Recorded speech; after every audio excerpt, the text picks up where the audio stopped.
여러분들이 구술 면접을 통해서 원하는 대학에 합격하기 위해서는 이렇게 하면 된다 라고 하는 시간을 가져보도록 하겠습니다. 사실 이것만 하면 된다 라고 하는 것은 무리가 있겠죠. 그렇지만 적어도 이렇게 하면 합격하는 가까이 갈 수 있다 라고 하는 것입니다. 제일 먼저 제가 강조하는 것은 논리도 아니고 자신감도 아니고 당당함도 아니고 똑똑함도 아니다. 중요한 것은 경청이다 라고 하는 것을 이야기합니다. 구술 면접 그러면 말을 잘해야지 라는 생각을 갖는데, 진정한 승자는 남의 말을 잘 듣는 것입니다. 경청이 곧 승리한다 하는 것을 명심하시기 바랍니다. 경청이라고 하는 것은 두 가지 의미가 있습니다. 국어사전 찾아보면 두 개가 있거든요. 경자가 기울어질 경자가 있고요. 경사지다 할 때요. 그래서 귀를 기울여서 듣는다의 의미가 첫 번째예요. 그리고 두 번째는 공경할 경자를 써서 공경하여 듣는다죠. 그러니까 어떤 사람이 이야기하는 것을 내가 공경하는 마음으로 들을게요 라고 하는데, 사실 경청할 때 의미는 전자예요. 귀 기울여 듣는다요. 바로 귀를 기울여 듣는 그 속에 상대방을 공경하는 마음까지 갖는다 라고 해서 저는 두 가지를 함께 이야기합니다. 구술 면접의 기본은 말하기가 아니다 경청이다 라고 하는 것을 명심해 두셔야 됩니다. 그런데 그 말하기 속에는 무엇이 전제되어야 된다? 겸손함입니다. 다시 한번 강조합니다. 당당함, 자신감이 아니라 겸손함입니다. 그러면 제가 구술 면접인데 말하기 이전에 왜 듣는 걸 이야기했냐면, 여러분 조교의 안내를 받고 그 현장에 들어갈 때 누가 먼저 이야기합니까? 조교가 먼저 이야기해요. 안내도 조교가 하는 것이고요. 수험장으로 들어가게 해주는 것도 조교가 하는 것입니다. 조교가 수화로 하나요? 말로 하는 것입니다. 잘 들어야죠. 그 이야기를 잘 듣고 오차없이 움직여줘야 되는 거죠. 여러분 현장에 들어갔을 때는 절대로 어떻게 하면 안 됩니다 라고 하는 것을 누가 이야기했어요? 조교가 이야기했는데 그것을 듣지 않았다면 그것대로 움직이지 못하잖아요. 가장 기본적인 것부터 경청입니다. 그렇게 해서 문 들어와서는 어떻게 하라고 했습니까? 들어와서 살짝 인사해 주는 것입니다. 너무 이렇게 인사를 하게 되면 매우 정중한 것처럼 보이지만 왠지 모르게 꾸미인 것 같고, 그리고 불종의식이 있는 것처럼 느껴져요. 저 아이는 너무 지나치게 오버하는구나. 그래서 이 정도로 인사를 해주고, 그 다음에 절대로 해서는 안 될 거, 이렇게 인사하면서 상대방을 바라보지 말아라 하는 것이 첫 번째입니다. 그래서 밖에서 조교가 이야기하는 걸 잘 듣고, 그리고 그것대로 실행해야 됩니다.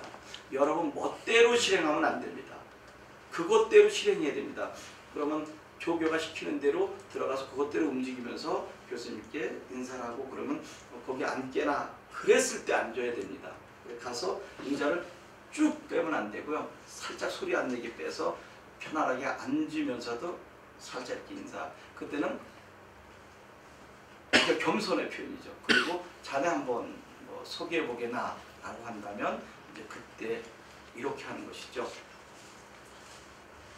예 교수님, 예 교수님, 이 두 마디를 하지 않으면 안 됩니다.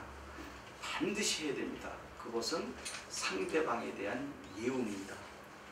예 교수님, 이제 지금부터 교수님께서 말씀하시는 것 제가 잘 듣고 제가 알고 있는 범위 내에서 진솔하게 말씀드릴 준비가 되어 있습니다 라고 하는 사인을 드리는 것입니다. 그게 바로 1, 2초 사이에 이루어져야 되는 것입니다. 그러면 이제 소개하라 그러면, 예 교수님, 저는 서울 경복고등학교 3학년에 재학 중인 김왕식입니다. 한 번에 선명하게 가져야 돼요. 우물우물거리거나 그러면 안 됩니다. 저는 서울 경복고등학교 3학년에 재학 중인 김왕식입니다. 잘못하면 국무총리 되잖아요. 김왕식입니다. 김황식인 줄 알죠. 뭐라고? 너 국무총리야? 그렇게 농담했었죠. 아, 예, 교수님. 저보고 국무총리라고 하는 사람 많습니다. 국무총리는 황이고 저는 왕입니다. 그럼 벌써 그 이야기하는 과정에서 교수님과 주고받았는데 편안해졌잖아요. 그래서 좀 더 그것을 강하게 소개하려면 이렇게 하면 됩니다. 예, 교수님, 저는 서울 경복고등학교 3학년에 재학 중인 김왕식입니다. 잘못 들으시면 김황식 국무총리로 듣기 쉽습니다. 라고 그래서 살짝 미소주면 던져주면 얼마나 여유가 있어요. 그리고 그래? 저 녀석 봐라. 근데 저는 오버한 것도 아니고 농담한 것도 아니잖아요. 근데 실제로 김황식이라고 하는 분이 국무총리가 있잖아요. 그래 재밌네. 자칫 못하면 김황식으로 듣겠군. 근데 실제로 김황식은 김왕식으로도 많이 읽혀서 제가 덕을 많이 보기도 합니다. 그런 거예요. 이름이 연자로 끝난 사람은 저 김정연입니다 그랬을 때 거의 다 김정현으로 씁니다. 왜 이런 얘기를 했냐면 이름 석자를 또박또박 정확하게 해주지 않으면 교수님 제대로 못 든다는 것입니다. 그게 바로 5초의 싸움입니다. 들어가서 정중하게 인사하고 예 교수님이라고 하는 거 반드시 집어넣어줘야 되고, 그리고 저는 어디에 소재한, 그래서 여러분들 경복고등학교는 경상도에 경북고등학교가 있을 수 있기 때문에 저는 서울 경복이라고 이야기한 것이고요. 그러면 만약에 지명을 모르면 안 되는 학교들이 있을 때는 가능한 저는 경기도 어디에 있는 또는 소재한 어느 고등학교를 졸업한 누구입니다. 어느 고등학교 3학년에 재학 중인 누구입니다라고 분명히 명시해 줘야 된다라고 하는 것입니다. 여기까지가 5초의 여러분들의 겸손함, 차분함, 그리고 가정교육 잘 받은 것을 표현하는 것입니다. 그리고 난 다음에 또박또박 여러분들이 소개를 했을 때 와, 저렇게 겸손하고 똑똑하고 예의 바른데 차분하게 논리적으로 이야기도 잘하네 하는 것까지가 5초 동안의 승부가 나는 것입니다. 이제 이해되셨죠? 이제 그 다음에 교수님께서 이제 여러분들이 뽑은 문제를 이야기할 기회가 되었을 때 철칙, 정말 중요한 것입니다. 많은 이야기를 했는데 내용이 없다. 이건 떨어지는 것입니다. 많은 이야기를 하지 않았는데 그 안에 많은 내용이 들어가 있다. 이게 합격입니다. 불필요한 이야기를 굉장히 많이 했어요. 주절주절 이야기했어요. 근데 그 안에 내가 전달하고자 하는 내용이 없다. 그러면 떨어지는 것입니다. 만연체죠. 말들은 엄청나게 늘어지게 해놓고 또 문장이 길어지니까 주술관계 호응도 안 되고 무엇을 전달하고자 하는 바도 없고, 그래서 항상 발표할 때는 두 갈씩 구성을 써달라고 하는 것입니다. 저는 이 문제를 이렇게 생각합니다 라고 결론 던져주고 왜 그렇게 생각해 줬는지를 차근차근 구체적으로 제시해 줘야 되는 것입니다. 근데 그것이 너무나 늘어지면 안 됩니다. 그리고 여러분들이 주로 쓰는 정말이라고 하는 표현이 왜 그렇게 많은지 모르겠어요. 말할 때마다 정말 그럼 정말이 아닌 것은 다 가짜란 말입니까? 혹시 여러분들이 이야기하고 있는 중에 지나치게 쓰는 상투어가 있는지 없는지를 정확하게 확인해 보셔야 됩니다. 그래서 오늘 여러분들과 함께 이 촬영하면서 무엇이 문제가 됐는지 여러분들 영상으로 다 보여주게 될 텐데 그것을 보고 아, 이것이 내가 문제구나. 그리고 고쳐야 될 것입니다. 그렇게 해서 여러분들이 뽑은 주제를 가지고 이야기할 때는 어떻게 한다? 결론을 명쾌하게 던져주고 나는 왜 그렇게 생각했는지를 여러분들의 생각을 던져줘야 되는데 거기에 더 중요한 것은 무엇일까요? 다른 사람들이 접근하지 않은 여러분만의 구체적인 이야기가 들어가 있어야 된다는 것입니다. 그게 바로 창의성이죠. 그게 바로 제가 이야기하는 한 뼘의 변화입니다. 너무 많은 변화를 갖게 되면 여러분들은 새로운 안을 제시해 줬지만 상대방이 볼 때는 무엇일까요? 괴팍하다라고 하는 것입니다. 나는 다른 사람과 차별화된 것을 가지고 이야기했지만 남들이 볼 때는 괴팍하답니다. 그래서 진정한 창의성은 남들이 보편적으로 생각하는 것 바탕 위에 한 뼘의 변화만 살짝 주는 거예요. 그리고 그것을 너무나 어려운 표현으로 쓰려고 하면 여러분들 정말 안 됩니다. 그냥 여러분들이 이야기할 수 있는 정도를 편안하게 가면 돼요. 그리고 아무리 공부 많이 하고 준비한 사람일지라도 교수님 앞에서는 표현이 안 돼요. 초등학교 6학년 정도의 수준밖에 안 됩니다. 그러니까 미사여구를 섞어 쓰려고 한다든지 지나친 고사성어를 섞어 쓰려고 한다든지 또 이상한 비유를 쓰려고 하는 행위는 아예 접근도 하지 마시고요. 여러분들이 생각하고 있는 것을 한 뼘의 변화를 두어서 접근하면 된다는 것입니다. 그리고 이야기가 이제 끝나게 되는 순간 교수님은 거기에 대한 추가 질문이 오게 될 것입니다.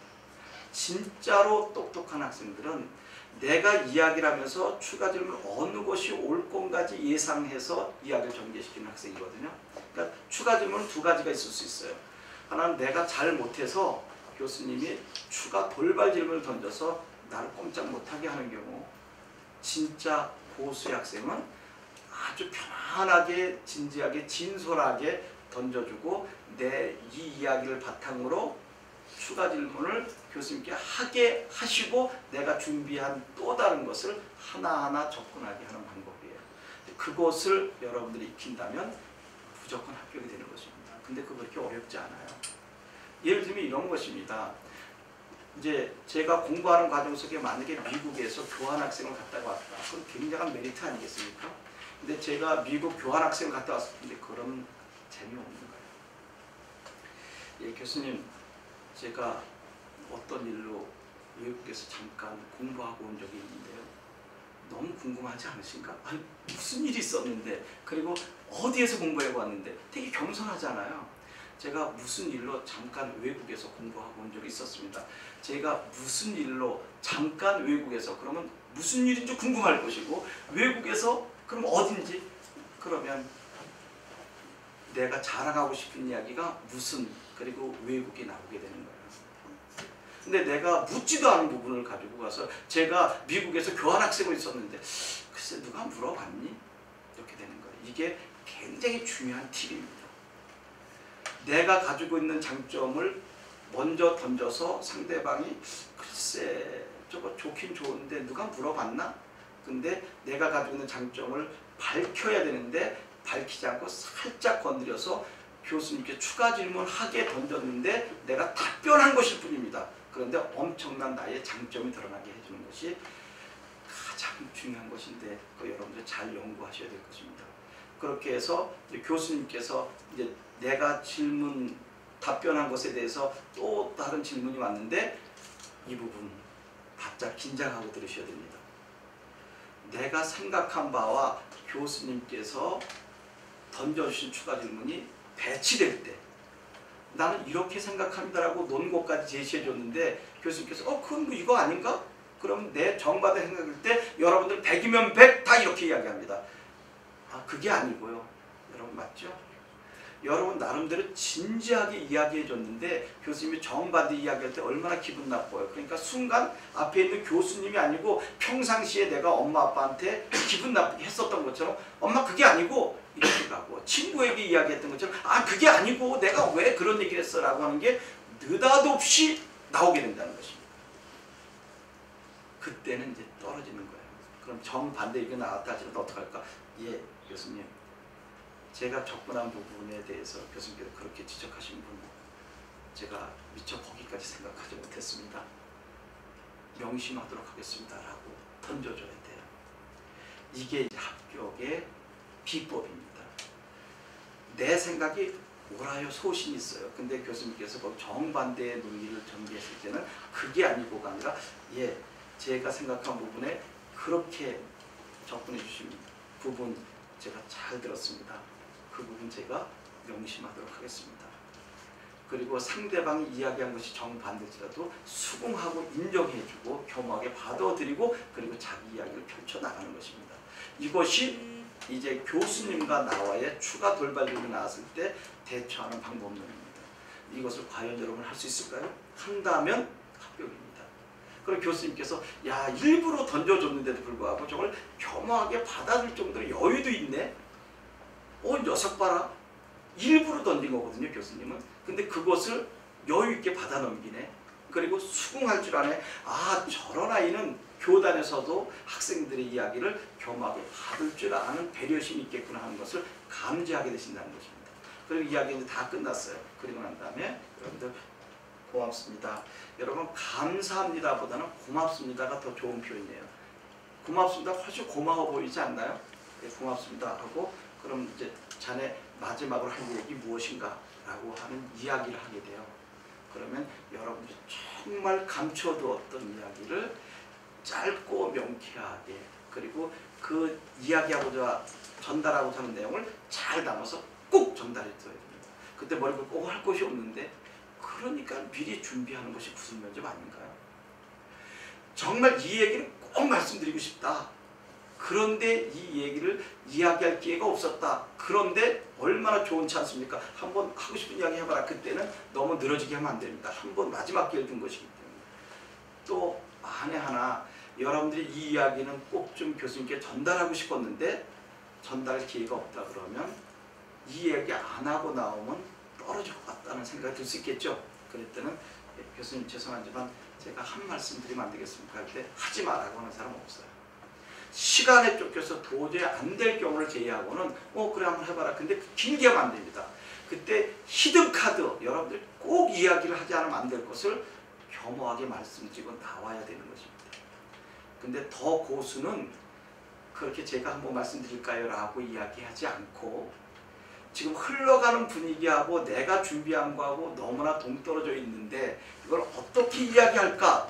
라고 하는 순간에 여러분들이 교수님에게 여러분들의 그 이야기를 답변할 수 있는 분위기를 유도해서 교수님의 그 질문을 나에게 하게 하고 답변하게 하는 것이 진짜 기술입니다.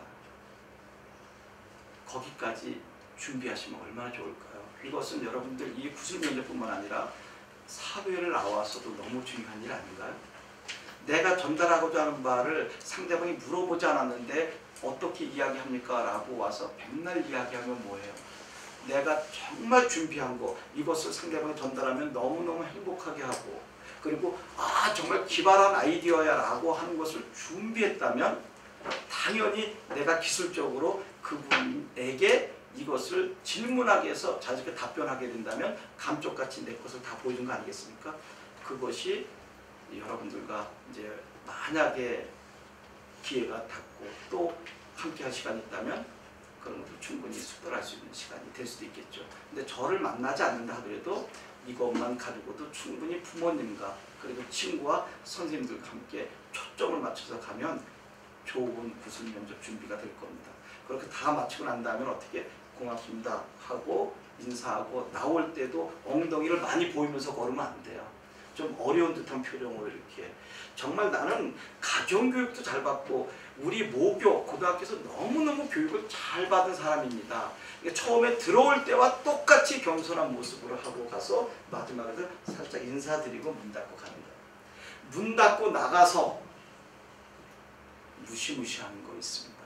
나 망했어. 왜 가운데 있는 선생님이 왜 저러는 거야? 저 문이 방음벽이 아니에요. 그냥 이쪽과 저쪽에 간격을 막았을 뿐이에요. 여기까지는 너무너무 매너 있게 잘했지. 근데 나가는 순간 면접관은 내가 안 보인다고 생각해서 가슴에 있는 이야기 할 수 있잖아요. 여러분 인간이면 누구나 그런 얘기 할 수 있지 않을까요? 그것을 실수라고 하는 것입니다. 그렇게 됐을 때 그 이야기가 안으로 들렸을 때 정말 좋은 매너로 적합한 표현으로 답변을 잘해서 좋은 점수를 얻어서 이제는 얘는 합격을 주려고 하는 순간에 그걸 보고 표리부동한 놈, 겉과 속이 다른 놈, 저런 녀석이 우리 교대에 와서 교사가 된다면 어떻게 되겠는가 하고 X를 그어버리는 것입니다. 아무리 내신 좋고 수능 만점 맞아도 저런 학생은 안 되는 것입니다. 그래서 면접 때문에 떨어지는 것입니다. 면접 때문에 뒤집을 수도 있고 면접 때문에 떨어질 수 있는 것이 바로 이것입니다. 그래서 나가서 정말 하고 싶으면 100m 정도 튀어서 거기서 혼자 하늘에 대고 떠들든지 울든지 통곡하든지 하셔라. 잉크는 아직 마르지 않았다 라고 하는 것입니다. 이것이 이제까지 제가 20여 년 현장에 있으면서 그리고 밖에 방송으로 여러분들을 만나면서 너무너무 들려주고 싶은 삶의 교육 현장에서 나온 이야기지 제가 어디 이론을 보고 이야기하는 건 아닙니다. 이것을 여러분 부모님들이 들으셨거나 아니면 면접관 선생님께 이 강의를 들으셨을 때 아 맞아 그래 라고 모두 수긍할 거로 확신합니다. 이렇게 된다면 완벽하게 시험 치르고 나온 것 아닐까요? 꼭 제가 한 것처럼 여러분이 겸손하게 잘해서 합격하시기 바랍니다. 고맙습니다.